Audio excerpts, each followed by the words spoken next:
نديرو نفس ما مونطاج يجي.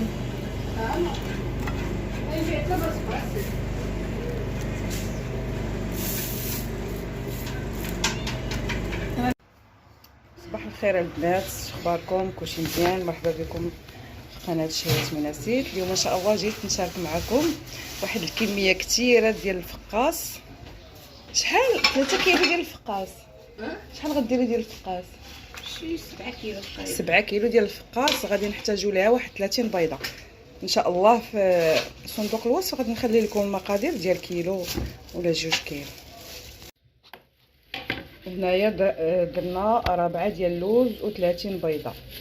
شحال غديري ديال الزنجلان والنافع؟ نص كيلو ديال الزنجلان. نص كيلو الزنجلان. والنافع شحال؟ تقريبا 200 غرام.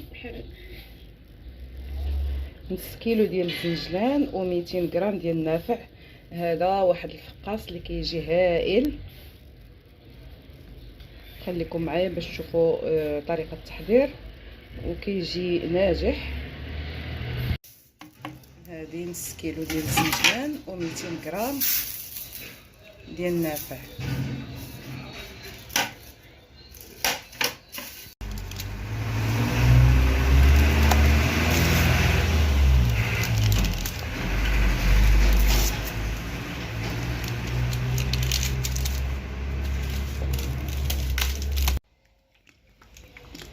لتر ونص ديال الزيت. 7 كيلو ديال الفقاص، 30 بيضه، نص كيلو ديال الزنجلان، 200 غرام ديال النافع، 10 الخمارات، معلقه صغيره نكهه البرتقال، و4 المعالق كبار ديال الكونفيتير جاري، وقبيصه ديال الملح. سمعتي واش قالت لي؟ قالت لي نسيتي السنيده. 2 كيلو ديال السنيده. والدقيق انا غادي نقول لكم حسب الخليط. القوام ديال الفقاص يعني غيكون حسب الخليط الدقيق. ها هي 2 كيلو ديال السنيده. بسم الله على بركه الله. الله يعاونك في الزنزها. الله يعزيك. صافي دابا غتبقى تخلط بحال هكا المقادير كلها مزيان، وعاد غادي تضيف ايطرو ديال الماء. اللي بغى يضيف الحليب يضيف الحليب. هي الفقاص ديال الماء كيجي الصراحه خفيف ورائع وزوين.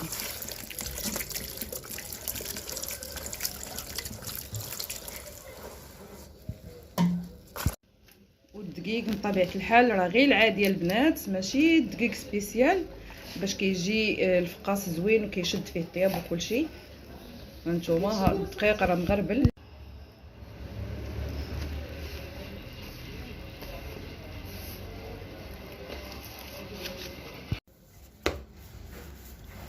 دابا غادي نصنعوا الحرابل. شوفوا القوام ديال العجينه كيفاش خصو يكون. هانتوما ما يكونش قاصح وما يكونش جاري. هانتوما